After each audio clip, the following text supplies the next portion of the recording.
الإسلام ينهدم ما كان قبله أو كما قال عليه الصلاة والسلام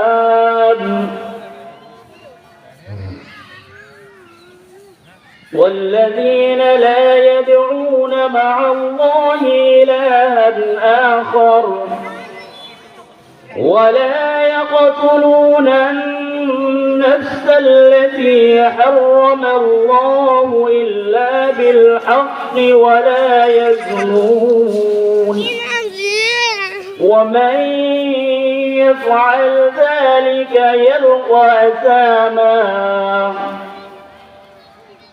صدق الله المولانا العظيم মুআজ্জাজ মুহতারাম উপস্থিত দিগর উলামায়ে কেরাম মুরব্বিয়ানে আযম সমবয়স্ক যুবক ভাইয়েরা সকলের প্রতি আমার আন্তরিক সালাম আসসালামু আলাইকুম ওয়া রাহমাতুল্লাহি ওয়া বারাকাতুহু। আমি যে আয়াত কারাত তেলাওয়াত করেছি আল্লাহ রাব্বুল আলামিন বলেন, হে নবী আপনি বলে দেন قل يا عبادي الذين أسرفوا على أنفسهم لا تقنطوا من رحمة الله হে নবী আপনি বলে দেন বান্দা তোমরা যতই গুনাহ করো না কেন, গুনাহ করে করে তোমার অন্তরকে নষ্ট করে ফেলেছো, তবুও তোমরা আমার রহমত থেকে নৈরাশ হয়ো না। নৈরাশ না হয়ে তোমরা যদি খালিস দিলে তওবা করতে পারো তাহলে আল্লাহ তাআলা তোমাদের তওবা করতে দেরি, কিন্তু আল্লাহ তাআলা তওবা কবুল করতে দেরি হবে না।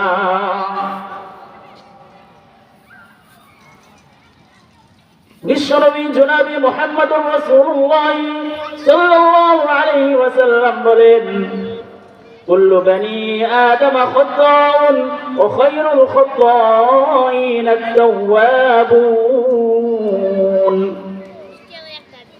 বিশ্বনবী বলেন প্রত্যেক বনি আদম গুনাহগার, তবে তাদের মধ্যে সেই ব্যক্তি উত্তম যে গুনাহ করার পরে আল্লাহ তাআলার কাছে তওবা করে, খালিস দিলে আল্লাহ তাআলার নিকটে তওবা করে, একনিষ্ঠের সাথে আল্লাহ তাআলার কাছে তওবা করে আল্লাহ তাআলা তাদেরকে মাফ করে দেয়।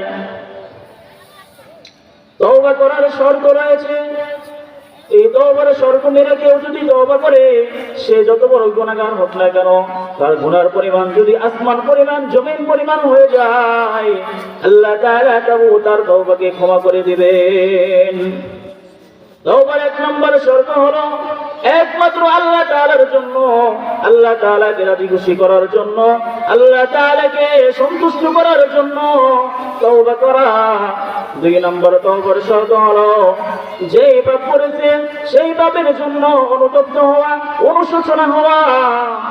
তিন নম্বর শর্ত হলো যেই পাপ করেছে সেই পাপ থেকে বিরত থাকা। চার নম্বর শর্ত হলো ওই পাপটা তার বাকি জীবনে না করার দৃঢ় প্রতিজ্ঞা করা। পাঁচ নম্বর শর্ত হলো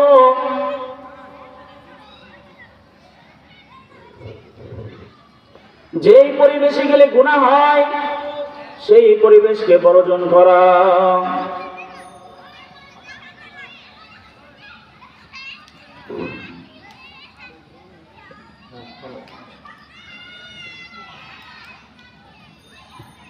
আমি যে আয়াতে কারিমা তেলাওয়াত করেছি এই আয়াতে কারিমার শানে নজুল আমাদেরকে জানতে হবে।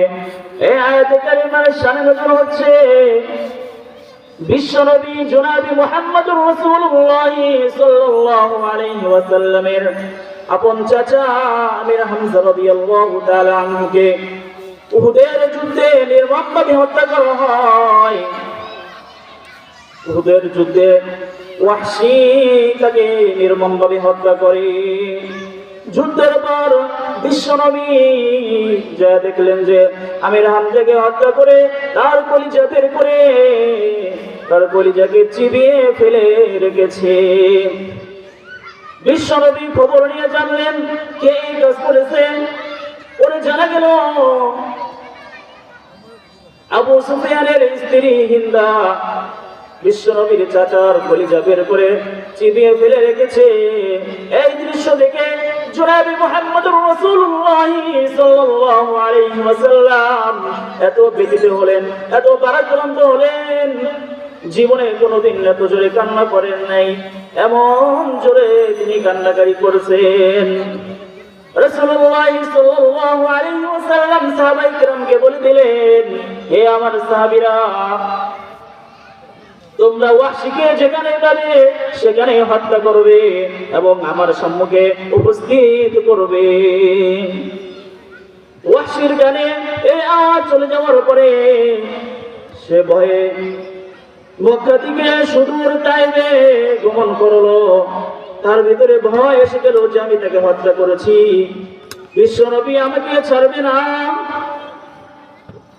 রাসূলুল্লাহ সাল্লাল্লাহু আলাইহি ওয়াসাল্লাম আল্লাহ তাআলাকে ডাক দিয়ে বললেন, হে আল্লাহ, আমার চাচা আমির হামজা রাদিয়াল্লাহু তাআলা আনহু আমাকে এত সাহায্য করেছে, এত সহযোগিতা করেছে, সেই চাচাকে এত নির্মমভাবে হত্যা করেছে, আমি এর প্রতিশোধ গ্রহণ করতে চাই।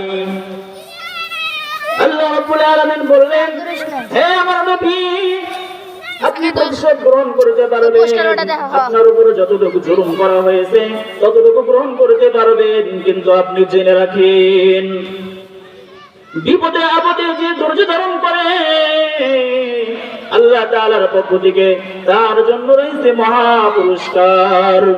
এই কথা শোনার পরে বিশ্বনবীর অন্তর মুমিনের মতো গলে গেল।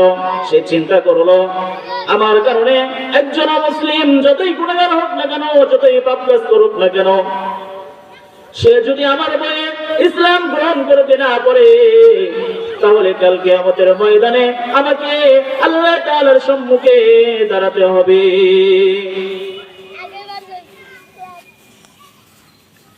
বিশ্বনবী জনাবে মুহাম্মদুর রাসূলুল্লাহ সাল্লাল্লাহু আলাইহি ওয়াসাল্লাম একজন সাহাবীকে দিয়ে ইসলামের দাওয়াত দিয়ে ওয়াহশীর নিকটে পাঠিয়ে দিলেন। আল্লাহর নবী বিশ্বনবী জনাবে মুহাম্মদুর রাসূলুল্লাহ সাল্লাল্লাহু আলাইহি ওয়াসাল্লাম একজন সাহাবীকে দিয়ে ওয়াহশীর কাছে দিনের দাওয়াত পাঠিয়ে দিলেন। সাহাবী মক্কা থেকে সুদূর তাইফে ডাক দিয়ে বলেন, ওয়াহশী, তোমার জন্য আল্লাহ রাসূল আমাকে দিয়ে ইসলাম কবুল করার জন্য পাঠিয়েছেন, তুমি কি ইসলাম কবুল করতে চাও? ওয়াহশী ডেকে বলে, হে আল্লাহর নবীর সাহাবী, আমি তো ইসলাম গ্রহণ করতে চাই, কিন্তু কোরআনের সূরা ফুরকানের 68 নম্বর আয়াত আমার ইসলাম গ্রহণে বাধা হয়ে দাঁড়িয়েছে। والذين لا يدعون مع الله إلها آخر ولا يقتلون النفس التي حرم الله إلا بالحق ولا يزنون।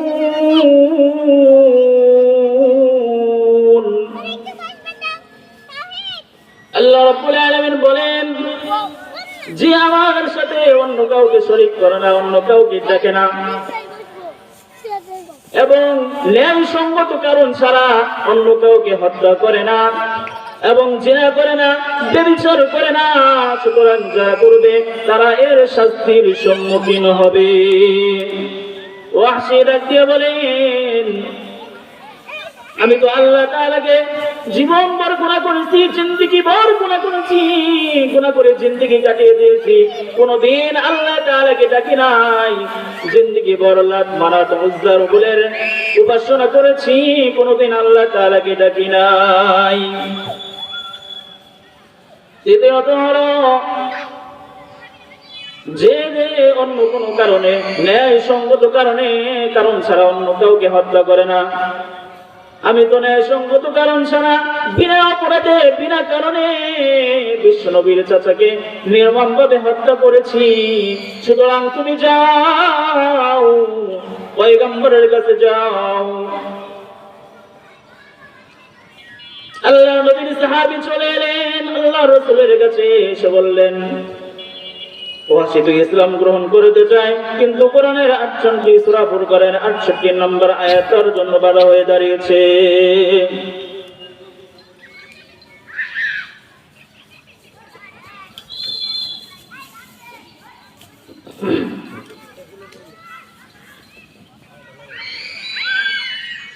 আল্লাহর নবী বিশ্বনবী জনাবে মুহাম্মদুর রাসূলুল্লাহ সাল্লাল্লাহু আলাইহি ওয়াসাল্লাম মন গড়া কোনো সিদ্ধান্ত না দিয়ে তিনি জীবনে কোনোদিন নিজের মন গড়া মতো সিদ্ধান্ত দেন নাই। বিশ্বনবী আরশের দিকে তাকিয়ে রইলেন আল্লাহ তাআলার সিদ্ধান্তের অপেক্ষায়। আল্লাহ তাআলা আয়াত নাযিল করে জানিয়ে দিলেন, ইল্লা মান তাবা ওয়া আমানা ওয়া আমিলা আমালান সালিহান فأولئك يبدل الله سيئاتهم حسنات وكان الله غفورا رحيما।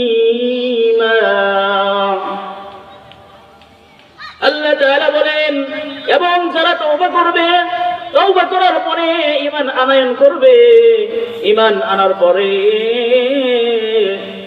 নেক কাজ করবে, আমলে সালেহা করবে,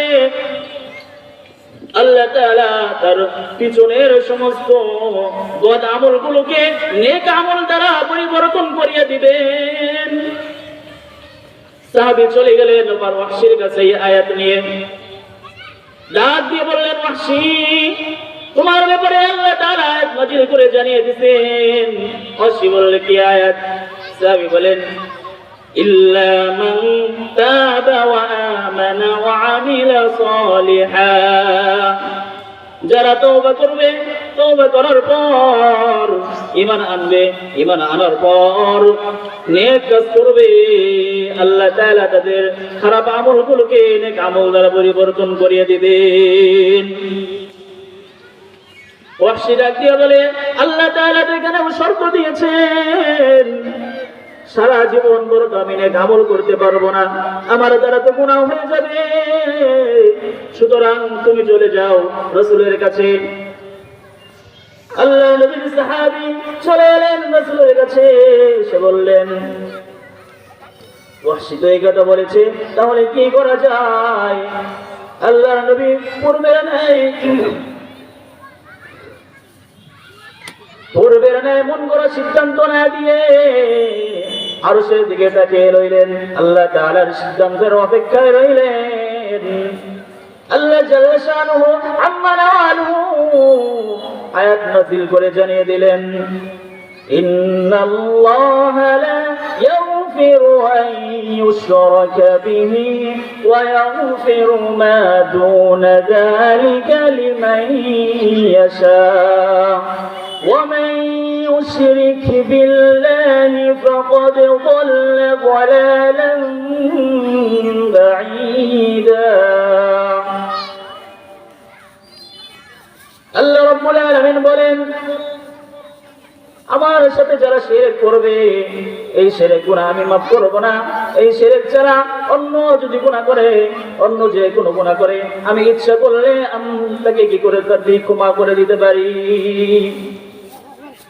এই আয়াত নিয়ে আল্লাহ নবীর সাহাবী চলে গেলেন আবার ওয়াহশীর কাছে, ডাক দিয়ে বললেন, ওয়াহশী, তোমার ব্যাপারে আল্লাহ আয়াত নাযিল করে জানিয়ে দিয়েছেন।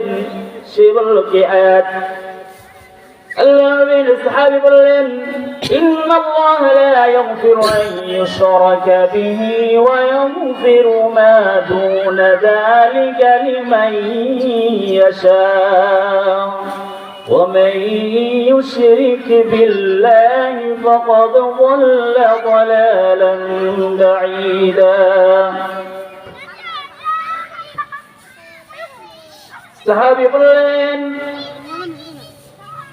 আল্লাহ তাআলা বলেছেন, আমার সাথে যে শিরক করে না আমি তাকে মাফ করব, শিরক করে যারা এই গুনাহ আমি পশ্চিমকালেও ক্ষমা করব না। ওয়াহশী ডাক দিয়ে বলেন, আল্লাহ তাআলা তো এখানেও শর্ত দিয়েছেন যে আল্লাহ তাআলার সাথে কাউকে শরীক করবে না, কিন্তু আমি তো জীবনভর আল্লাহ তাআলার নাফরমানি করেছি, সারা জীবন শিরকি করেছি, লাত মানাত উজ্জা দোবলের পূজা করেছি, আল্লাহ তাআলাকে কোনদিন ডাকি নাই, সুতরাং তুমি চলে যাও রাসূলের কাছে। সাহাবী চলে এলেন রাসূলের কাছে, এসে বললেন যতক্ষণ পর্যন্ত আপনি 100% সিউরিটি দিতে না পারবেন ততক্ষণ পর্যন্ত ওয়াহশী ইসলামের ছায়াতলে আশ্রয় গ্রহণ করবে না।